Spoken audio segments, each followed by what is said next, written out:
There are 5 player homes that you can buy in Skyrim, excluding DLC and Creation Club content, which basically leaves one for just about every major hold. And I'm betting if you played Skyrim more than once, you probably picked the same one multiple times without even really thinking about it. So today I wanted to take a look at each one of them and rank them on a few categories: location, crafting and utility, layout and size, overall vibe, and price to value. Starting with the cheapest one. Breezehome is in Whiterun. You basically walk through the front gate and it's the first house that you see. You're literally as close to the exit as you can get while still technically living inside of the walls. Some people would consider that a red flag, but I'll be honest, the Civil War isn't exactly beating down Balgrav's front gate just yet.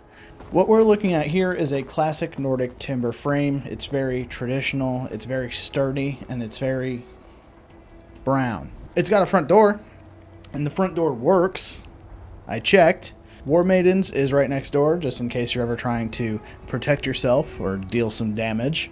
Bellathor's general goods and the marketplace are just a short walk uphill, and overall the exterior is cozy. That's the word I'd use for Breezehome anyway. It's not a big home, but it does have character, and in a city that's actively trying to decide whether or not it's going to go to war, being this close to the front gate is probably a very good thing. Walking inside, we've got a small table and chair set up in the living room and a fireplace right in the middle, which is fantastic for heating the space and for cooking, because in Skyrim, we don't have ovens. There's plenty of storage all around, and right behind these 2 chairs, where you would probably spend most of your night drinking with your significant other or your companion, is the dining table. Now here's something interesting about Breezehome. Right behind me here is a side room that can either be an enchanting table room or a kids room with 2 beds. It's kind of a flexible space, which I think is cool, but you have to decide which one you're going to pick. Because in Whiterun, if you're going to adopt, you're going to be missing out on the enchanting table in this room, and you're going to have to convert it to a kids room, much like I will end up losing my studio one day in order to put a crib in here. Upstairs here on my right is another bedroom. This has a single bed in it, and it works great for visitors or companions if you let them kind of stay in your house. In this open area, there's some storage, a chair, and a weapon mount, because I know some of you adventurers out there love to show off your prized swords or weapons or shields or whatever you want to stick up on those mounts there. Last but not least is the main bedroom, which has a double bed, 2 nightstands, a ton of storage overall, and then another weapon mount just above the bedroom as well. I said bedroom, I meant bed. Overall, Breezehome is 2 stories, 3 bedrooms, 4 beds, and a ton of value for the price. It's not far from anyone or anything, and for 5,000 septims, this is a fantastic place for an adventurer just kind of starting their journey. So where does it stack up? As far as I'm concerned, location gets a 9 out of 10. It's hard to beat Whiterun, and being right in the middle where you're super close to everyone and everything, that kind of stuff matters. Crafting and utility takes the biggest hit here out of the bunch, coming in at a 3 out of 10. You only get the enchantment table, and that's only if you don't decide to have kids. There's no room anywhere here for an alchemy table, and even with War Maidens being this close, I wouldn't consider them a home utility. As far as layout and size goes, I'm going to give this a 5 out of 10. It's a small home, but it is cozy, and the space works well for what it's given. As far as vibes go, I'm going to give it a 4 out of 10, which I know seems incredibly low, but Breezehome's just a house. There's nothing really special going on with it. Some of these other ones that you'll see moving forward have quite a few cool things about them. As far as price to value goes, I'm giving it a 9 out of 10. This is, it's the perfect starter home for anybody who's playing Skyrim. 5,000 septims, once you're really starting to do quests, is almost nothing. It's the cheapest home in the game, and it's really fair for what you get. But you know what is a 10 out of 10? Today's sponsor, NordVPN. While I've been reviewing fake houses in a video game, there are fake websites that have fake shops set up to take real money from real people. And that's a problem that NordVPN actually solves. NordVPN's Threat Protection Pro catches fake shops, phishing websites, and malware. And the cool part is it does that all in the background. There's also a dark web monitor, which tells you if your credentials end up somewhere that they probably shouldn't be. Think of it like a courier showing up and telling you your name's on a contract that you never signed, but instead of the the Dark Brotherhood, it's some guy in his mom's basement with your credit card information. NordVPN lets you know before he's ever able to do anything with that. And the VPN part is genuinely one of the easiest things I've ever used in my entire life. After I installed it, it's literally one click to get connected and protected. And you hardly even notice that you're connected at all because they have over 8,400 servers in over 167 countries. So your internet speeds never take a real hit. You can get NordVPN through my link in the description, nordvpn.com/DevinInHD. I've been using it and I'm loving it. Being able to make sure that I'm completely protected, especially as somebody who makes content online, is extremely important. You get 4 extra months on a 2-year plan and a 30-day money-back guarantee, so it's basically completely risk-free for you to try out. Thank you, NordVPN, for sponsoring this video. Next up is Honeyside. Now, I know Riften has a reputation, right? The Thieves Guild runs out of the Ratway, which is basically directly underneath your house. There's a Blackbriar on every corner, and the whole place smells vaguely of fish, but it's character, okay? Architecturally, Honeyside is built directly into the city wall, which is really cool because that means you get a direct back door to the outside of the city. And that back door leads you straight to Lake Onric, which is incredible for fishing, morning walks, or, you know, disposing of anything that might be a little bit illicit. Not that you'd need to, I'm just saying. Location-wise, you're not too far from the marketplace. The Bee and Barb is just across the canal. Mule the Lioness is patrolling the area, so no crime is happening anywhere around you. Any visible crime, anyway. I just told you guys about the Thieves Guild. Honeyside is what I would call rustic Riften vernacular, which basically just means it's wood that has been rained on a lot. Once you walk in, you're met with a table with 3 seats, which is great if you have a small family or a couple of you like to eat standing up, which is something some people do. There is plenty of food storage out in the open, pots and pans to make any meals that you need, and a fireplace right next to the front door, which is sweet. The elevated roof is a nice touch. There is no second floor in this building, but the good news is there is a basement. We will get back to that in just a second. This is the main bedroom. This is a double bed. It's got tons of storage around it. There is a place to put your weapons, and then the back door is literally like 4 feet away from your bed. There's this little storage nook right as you're going downstairs. It's a shelf where you would put things on the shelf for storage in case you needed it. Let's go downstairs. I'll tell you what, this basement delivers. You have a fully decked out alchemy lab in this first room, and that is incredible.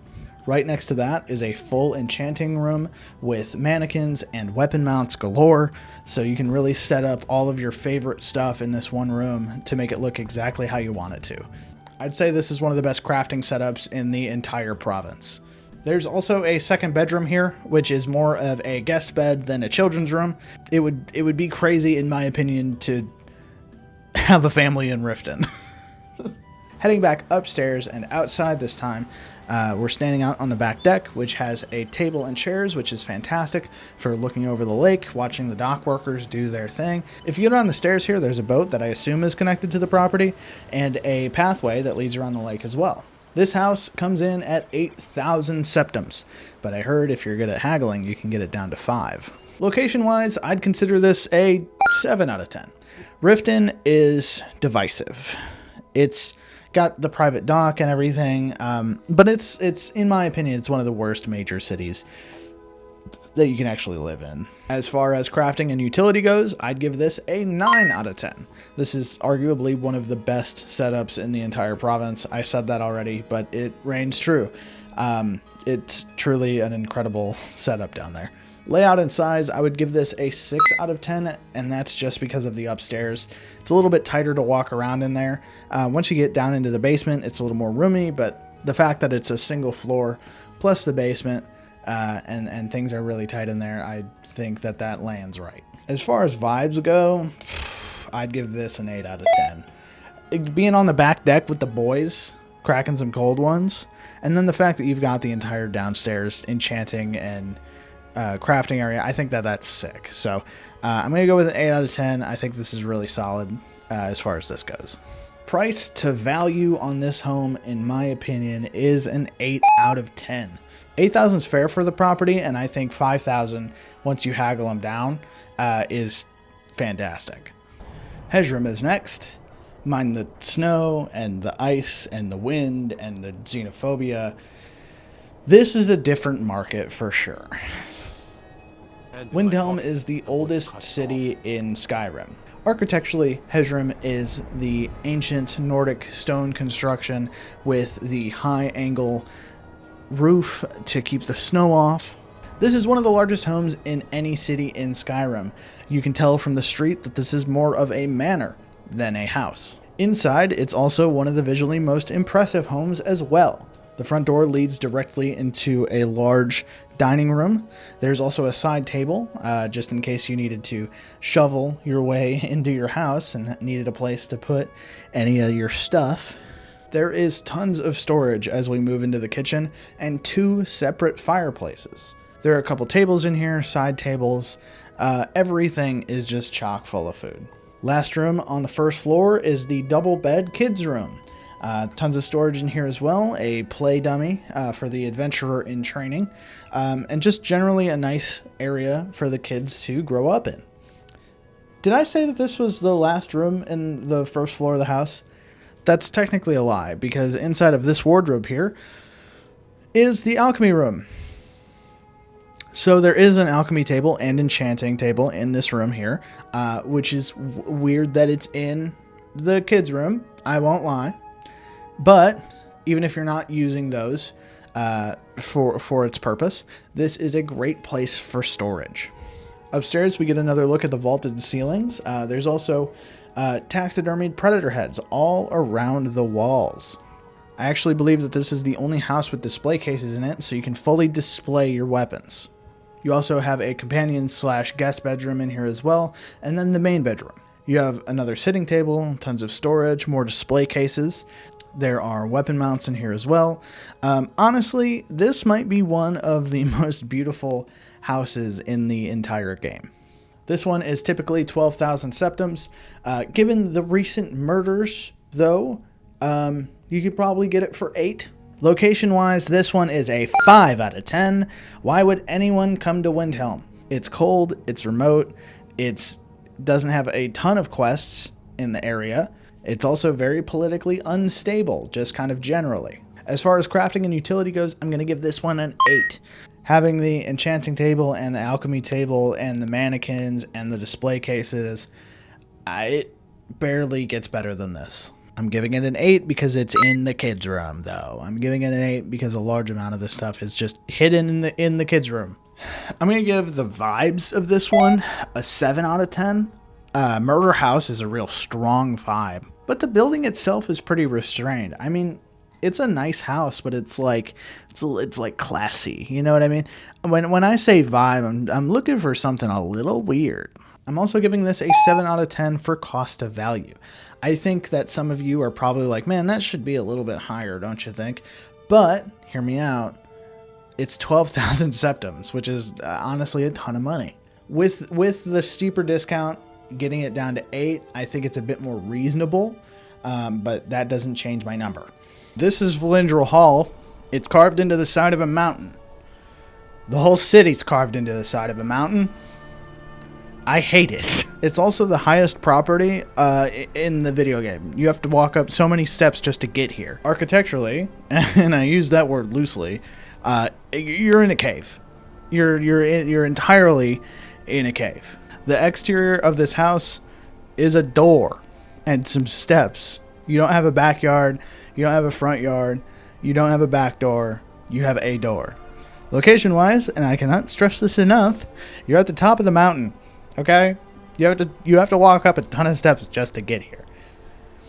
Which means anytime you need to get groceries or anything, you have to go down a ton of steps and then carry everything all the way back up. That sucks.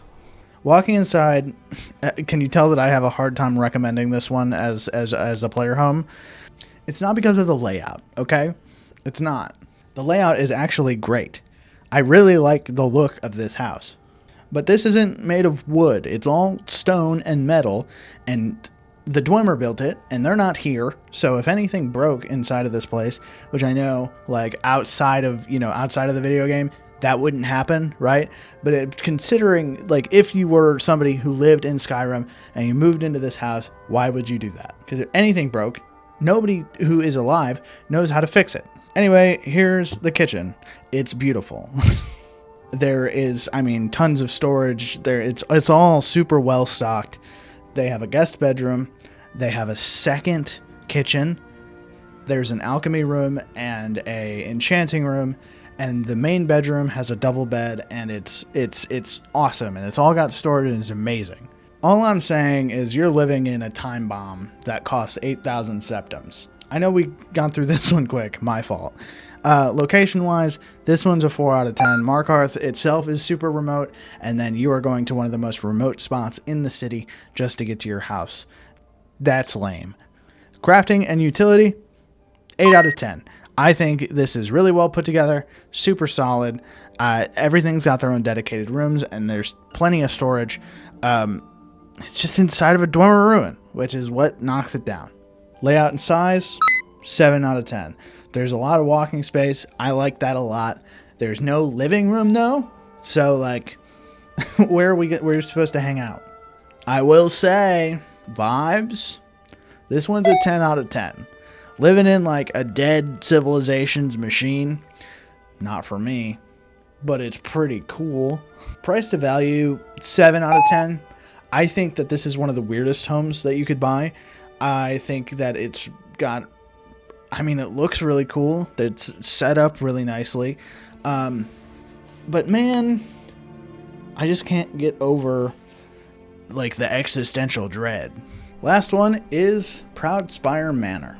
Now, we gotta be standing inside the wealthiest district of the most prestigious city in Skyrim. The Bard's College isn't too far away. The Blue Palace isn't too far away. Elisif the High Queen, she lives not too far from here either. The Temple of the Divines is not far. This is the address in Skyrim. Architecturally, Proudspire is everything that these other houses aren't. It's 3 stories. It's timber and stone imperial craftsmanship. This is refined. It's like a red wine. Proudspire is the most expensive house in Skyrim, and for good reason. Entering through the upstairs, you're immediately hit with a living room. To the right is a dining room and a fireplace, which I really like. It's a nice place to sit down for a meal, talk with your family, have a nice evening. There's a little side area as well, with a place to throw your keys or your gloves or any sort of adventuring equipment after a long day. Now, the awesome thing about this house is it has an upstairs and a downstairs. This isn't a basement, it's the first floor. Stop it. We're going downstairs first. To the right of the stairs, we have weapons and mead storage. Seems like a great time to me. Walking through, you've got your enchanting room with plenty of weapon mounts and mannequins for armor. There's also storage for all the soul gems, for all the people that you've murdered and trapped into little crystals. The next room is the alchemy room, and this has a fireplace because, dang it, stone gets cold. Steve Austin. Last but not least is a storage room with a sleeping bag for your companion if you want to just stick them in a hole. Like, get out of here. You sleep in the basement. It's not a basement. It's the first floor. You sleep in the first floor, and you sleep on a sleeping bag where you belong, because you're not the adventurer. You're the companion. We're gonna head upstairs now. Upstairs, here's another sitting area, perfect for having a snack with the fam or planning an expedition of some sort. This is the first house in Skyrim that I've seen that has the kids' room and the main bedroom right next to each other. Split single beds for both of the kids if you go that route. Of course, a bunch of storage in here for them as well. Their own little sitting area, a wardrobe, and an attack dummy in here as well. I don't know why every single kids' room in Skyrim has one of these. There's also a map here on the wall as well, just in case your little adventurers decide to grow up and tackle Skyrim like you did. And this is the main bedroom. The bed frame itself is a little bit more of an ornate design. This is a wash basin. You wouldn't pee in this. There are weapon racks, shelving, your own personal seating area in here as well. And this one's important. Proudspire is the only home in Skyrim with its own safe. All of it's yours for 25,000 septims. I mean, location, shoot, this one's a 10 out of 10. How could it not be? Solitude has every major faction's business going on in it. Crafting and utility, give this one a 10 out of 10 as well. I mean, this thing is perfect. It's got a full alchemy room, a full enchanting room. It's got mannequins. It has mead storage. It has a safe. The only thing that's missing is a forge, which nobody has. It also has a backyard, which I didn't even really explain. It's not really a backyard, it's more of a courtyard. Layout and size, this one is the sturdiest 9 ever. It might as well be a 10. This has 3 stories, a dedicated living room, a solid kids room, a fantastic bedroom. I will say, as far as vibes go, Proudspire doesn't really have a whole lot going on. 6 out of 10. I mean, it's like the least weird house in the game. Price to value, though, man, this is where things get a little wacky. I mean, 5. Yeah, probably a 5 out of 10. I just think that it's 5 times the price of Breezehome, and you're not getting 5 times the house. And you could argue that property values based on location is a thing and the amount of stuff you get inside of, but like, it has to take a hit, right? So if we're going by actual numbers, dude, I mean, Proudspire wins outright. But pure numbers don't really tell what it's like to live in any of these houses. For the average player, you're going there to drop some stuff off and then leave for days or weeks at a time. Proudspire's biggest problem is it's kind of boring for 25,000. I mean, especially if you're going to, you got to run into Solitude or fast travel into Solitude, and then you have to run all the way to your house, which is like super deep into the city. It's not one of those places that you can just fast travel to itself, which always kind of bugged me about personal homes in Skyrim. I think Honeyside has the best crafting in the game, and you can negotiate that one down to 5,000, which is the same as Breezehome. But again, location-wise, do you want to live in Riften? I think Vlindrel Hall is cool. I mean, it's weird.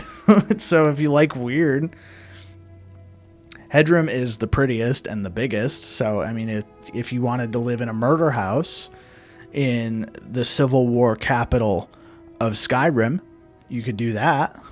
Breezehome is Breezehome, right? It's the de facto house. It's the number one. If you twisted my arm, though, I pick Honeyside.